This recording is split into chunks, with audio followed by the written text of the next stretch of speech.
This will be a day long remembered. Now I am the master. Welcome to another episode of Legends and Theories, and welcome to another video in the Clone Wars Recap and Review Year 2. And with this, I'm going over the Zygerrian Slaver Arc. And with it, this was originally intended to be the beginning of Year 2, Part 2, but as I explained last week, I decided to put in the comic books from the Obi-Wan Kenobi run from Marvel into this, since they are Clone Wars stories, at least the third and fourth issue. And with it, the best place I could figure where issue 4 took place was right around here, so I decided to put it as the first one in this series. But let's just go straight into this video, talking about the Zygerrian Slaver Arc.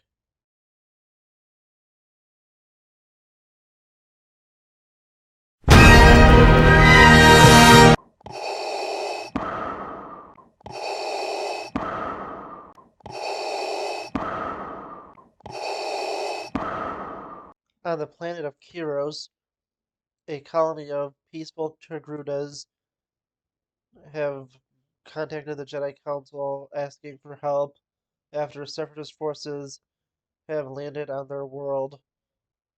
Governor Rashodi, leader of the Togruta people, goes to meet with Count Dooku and a Zygerrian named Darth Dinar, who wants the people to be rounded up.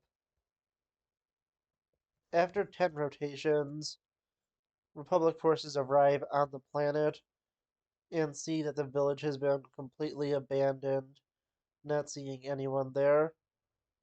The Jedi are suspicious, and Anakin Skywalker, Obi-Wan Kenobi, Ahsoka Tano, and clone Captain Rex lead the charge. They are quickly ambushed by separatist forces and manage to take them down quickly. And after the Jedi are contacted by Dinar, and with it, he wants to meet with Obi-Wan Kenobi. Anakin is completely furious, recognizing him as a Zygerrian and showing his hatred for slavers for what they did to both him and his mother as a child. Ahsoka is shocked by this, not really knowing anything about Anakin's past, and Obi-Wan explains everything to Ahsoka, who wants to look out for her master as they go and look for the villagers, as Obi-Wan Kenobi goes to meet with Dinar. Going up to Dinar's office, Obi-Wan begins to speak with him, telling him to surrender. Dinar instead tells Obi-Wan to surrender and says he has bombs planted throughout the city and detonates one to prove his point. With it, Anakin and Ahsoka are going to now figure out where these bombs are and disable them before anything worse could happen. With this, Obi-Wan decides to surrender and try to stall for time, distracting the Zygerrian slaver. And with it, Obi-Wan begins to talk to him and quickly gets to a point where he challenges him to a ancient Zygerrian custom, trial by combat, where if Obi-Wan wins, then he will get the location of where the bombs are, and if Dinar wins, he will be able to bring Obi-Wan to Dooku. With this, he agrees, and they begin to fight. Meanwhile, Anakin and Ahsoka are managing to reach the first bomb, and with it, Anakin is able to defuse the bomb with his lightsaber. Meanwhile, Obi-Wan is taking a beating in this fight with Dinar, and Obi-Wan is not doing well in the fight, but keeps up so he can keep Dinar distracted. Anakin and Ahsoka reach the final bomb, and after fighting off some sniper droidekas, are able to go and disable the final bomb. And with it, a battle droid contacts Dinar and tells him that the bombs haven't been disabled. Obi-Wan takes this moment to reclaim his lightsaber and demanding for Dinar to surrender. And with this, Dinar triggers an explosive inside of his tactical droid and uses that as a distraction to go and try to escape. With this, Anakin and Ahsoka chase after him, and with it, they manage to get onto his ship and begin to fight with him and manage to capture him. And he reveals that the Zygerrian Queen now holds the Togruta people. And with this, the Jedi Council is very disturbed by this and send Anakin, Obi-Wan, Ahsoka, and Rex to go and try to free the Togruta people. Going to the Zygerrian capital, Anakin, Obi-Wan, and Rex disguise themselves as Zygerrian slavers, hiding their lightsabers inside of R2-D2, while Ahsoka disguises herself as a slave. And with it, they begin to go through the city with Anakin and Ahsoka going after the Queen and Rex and Obi-Wan looking for the Togrutas. And with it, Ahsoka confronts one of the Zygerrian slavers, but Anakin has to go and play off that she's a newly captured slave. And with it, he goes to demand an audience with the Queen, having information about a man named Bruno Denturi. With it, he is brought to the Queen, and with it, Anakin tells her that his name is Lars Quell. And with it, the Queen says how much she hates Bruno Denturi, and Anakin tells her he has good news because he has killed him. And with it, the Queen is very interested, and he says that he has brought a gift and says Ahsoka was a slave from Venturi's palace that he was able to capture for her. And with it, Anakin puts up a good amount of flirting with the Queen to have her be impressed. With it, they go to talk together. Meanwhile, Obi-Wan and Rex are able to go and find Governor Rotoshi and try to rescue him, but they are quickly captured and taken in by the Zygerrians. Meanwhile, Anakin is with the Queen, and one of her slaves goes and attempts to kill her. With it, Anakin manages to prevent her, but the slave, not wanting to be tormented anymore, goes and kills herself by jumping off of a ledge, and with it, the Queen accepts Anakin's gift of Ahsoka since she now needs a new slave to work in her palace.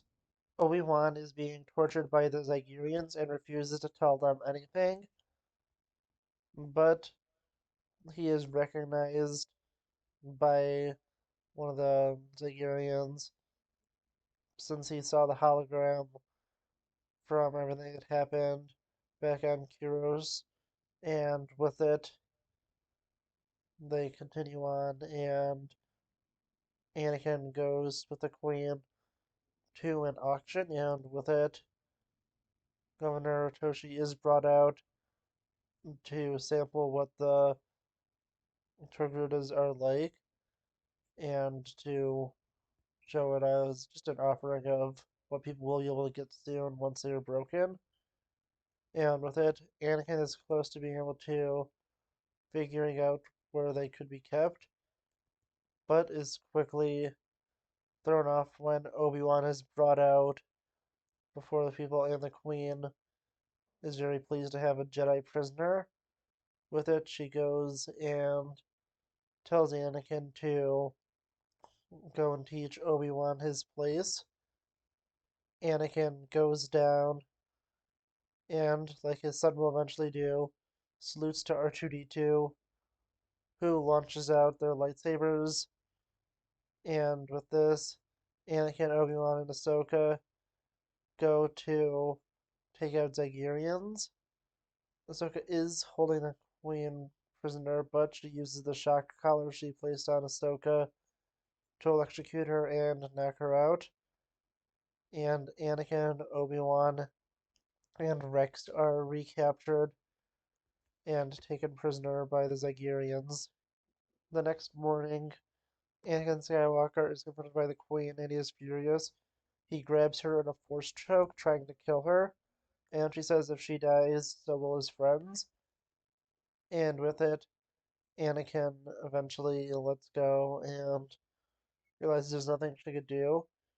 Knowing she has him, the Queen even returns Anakin's lightsaber, saying that she's going to use him as a bodyguard. Meanwhile, Ahsoka is being kept in a cage outside the palace and is just being left up there to hang around. And Obi-Wan is brought with the Togruta people to be tortured and broken. With it, the Overseer there is completely ruthless and randomly kills off a bunch of Togruta just to teach Obi-Wan a lesson. And with it, both Obi-Wan and Rex are being subjected to torment by him. Meanwhile, the Queen goes to Anakin and tells him that if he swears loyalty to her, that she will go and have his friends released. Anakin really doesn't want to do this. The Queen even recognizes him as a former slave, and with this, Anakin is really having a hard time considering what to do. Back on the facility, the Zygerrians are going to break Obi-Wan by torturing the Togrutas whenever Obi-Wan would act up, knowing he's a Jedi and cares for others and will be able to take the pain. They do this to torment Obi-Wan, not wanting to help the other slaves and to obey him. And with it, the Overseer is doing this with great satisfaction. Back on Zygerria, Count Dooku is arriving and is in contact with his master. Sidious orders Dooku to have the Zygerrian Queen go and kill the Jedi, and if she refuses to have her killed. With this, Anakin is still thinking over the Queen's offer, and with this, he is surprised that Dooku is coming, and he doesn't trust him. He even brings this up, but the Queen points out that he was just a slave of the Republic. Anakin points out that she's also a slave, with Dooku being her master. The Queen disagrees and takes Anakin's lightsaber with her to go meet up with Dooku. But R2 is able to get to Anakin and with it tells him that he has found Ahsoka. He leads Anakin to her. Meanwhile, Dooku begins to meet with the Queen and he tells her that he wants Anakin and the rest of the Jedi to be killed. The Queen tries to explain that if they're able to break a Jedi, that she will be able to have an army of Jedi working for Dooku. Dooku explains that he wants the Jedi dead and demands for them to be executed. Anakin manages to reach Ahsoka. He gives her a comlink so she can contact him and sets her free. And meanwhile, Dooku orders the Queen to kill Anakin, and she refuses. With this, he goes to kill her, and the Prime Minister goes to take over her throne. With this, Anakin comes in to confront Dooku, and the two begin to fight. Originally not having his lightsaber, Anakin uses one of the whips, and with this, he goes and manages to escape with the dying queen.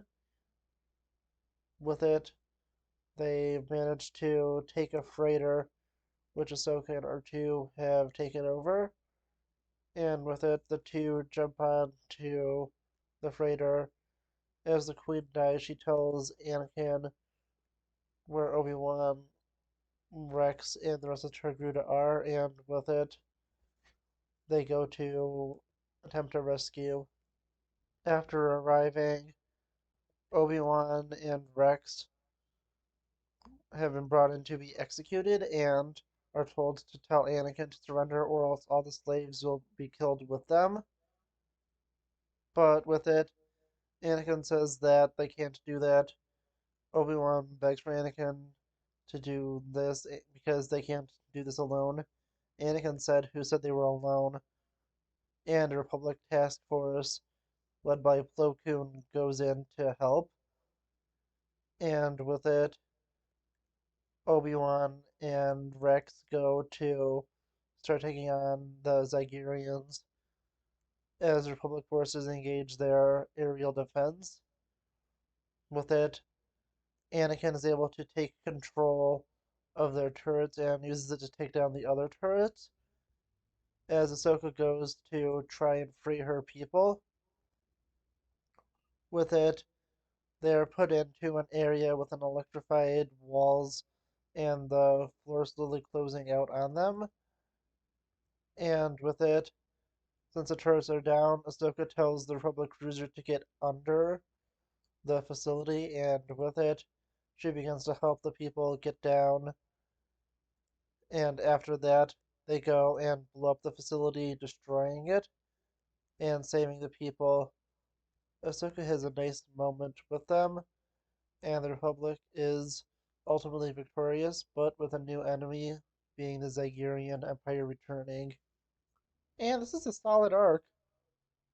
It's not my favorite or really in the, top arcs, but the story is still a really good one and goes a lot into what hurts Anakin and how much of a broken person he was by the slavery he had to endure when he was a child. And with it, I think that was a really interesting part of it.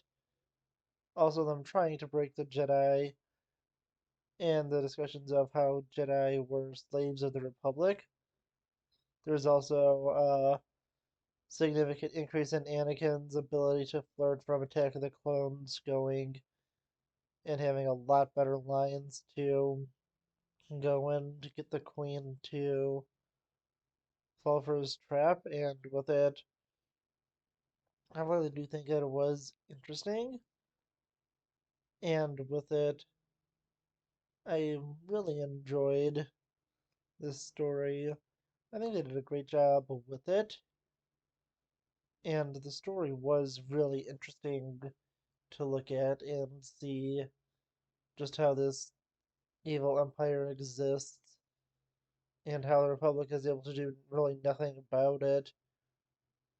And it's similar to the Hutts and other organizations that get away with their horrific crimes because the Republic just doesn't have the ability to deal with it. And it involves even later into the Empire with them becoming more powerful, with the Empire fully willing to have slave labor. And with it, I think it will be interesting to see how this group evolves with stuff like in the Bad Batch, since we did see them briefly, but that was right at the start of the Empire.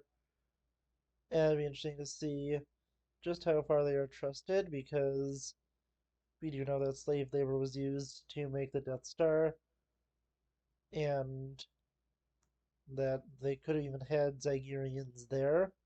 Although knowing how much the Empire hates aliens, they may have even taken over the Empire and put it under Imperial control. And with that could also be interesting to essentially have the Zygerrians enslaved, but that's probably the topic of a different video. And just with this, as I said, it's a really interesting story. I do enjoy it, and I think that it's been pretty decent so far. But I want to see more of the Zygerrians, and it's also interesting to learn that this was actually a Clone Wars comic book series before it was made into episodes. And with it, it's also interesting to see Ahsoka interact with her people, and we'll get to see a little more of that in Tales of the Jedi back when she was a child. And I'm not sure if this is supposed to be the people that appear in that, or if they're just meaning it there by the same species, although I think that's what they were trying to imply, but I'm not 100% sure. But still, I really enjoyed this. I think they did a good job, and with it, let's go into my ranking. And I decided to give it a score of 90.3. With it, I was looking through the arcs, and I knew I wasn't going to be putting it up in some of the more epic arcs, but also didn't want it too low.